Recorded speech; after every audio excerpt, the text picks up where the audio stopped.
Mark 5. They went across the lake to the region of Gerasenes. When Jesus got out of the boat, a man with an impure spirit came from the tombs to meet him. This man lived in the tombs, and no one could bind him any more, not even with a chain.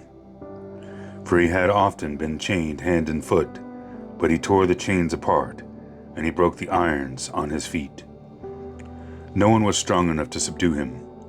Night and day among the tombs in the hills he would cry out and cut himself with stones. When he saw Jesus from a distance, he ran and fell on his knees in front of him.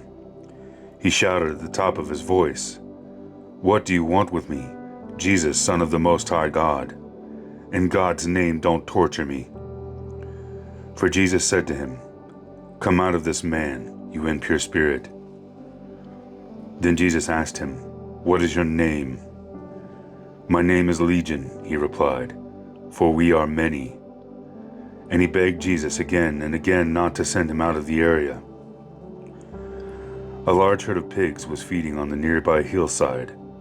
The demons begged Jesus, "Send us among the pigs, allow us to go into them." He gave them permission, and the impure spirits came out and went into the pigs.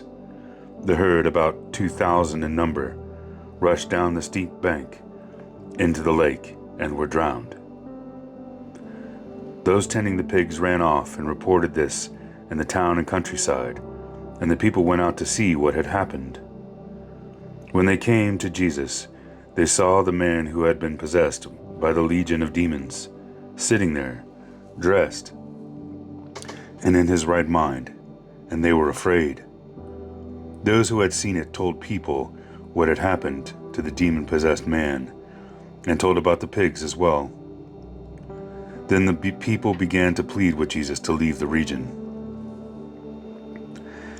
As Jesus was getting into the boat, the man who had been demon-possessed begged to go with him. Jesus did not let him, but said, "Go home to your own people and tell them how much the Lord has done for you, and how he has mercy on you."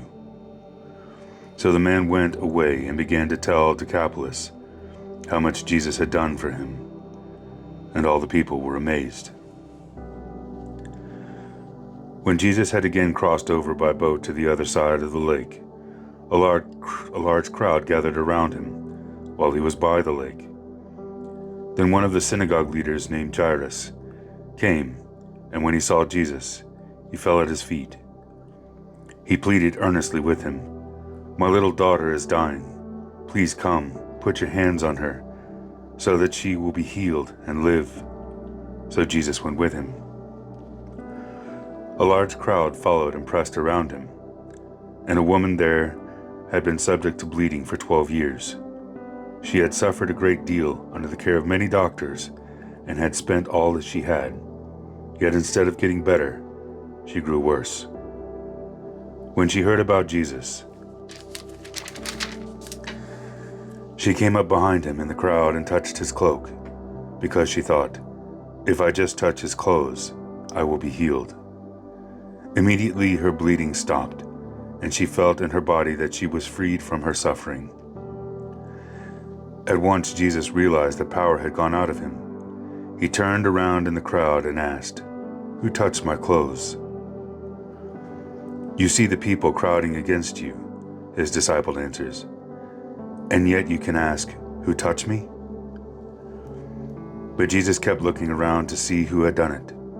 Then the woman, knowing what had happened to her, came and fell at his feet, and trembling with fear, told him the whole truth. He said to her, "Daughter, your faith has healed you. Go in peace and be freed from your suffering."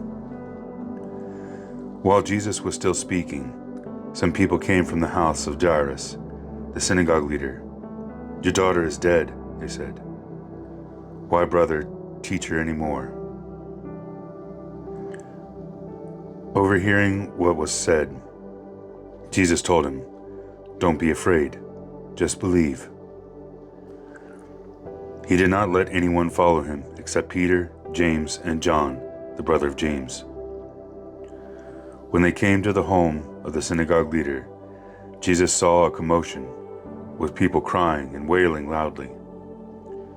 He went in and said to them, "Why all this commotion and wailing? The child is not dead, but asleep." They laughed at him. After he put them all out, he took the child's father and mother and the disciples who were with him and went where the child was. He took her by the hand and said to her, "Talitha cum," which means, "Little girl, I say to you, get up." Immediately the girl stood up and began to walk around. She was 12 years old. At this, they were completely astonished. He gave strict orders not to let anyone know about this and told them to give her something to eat.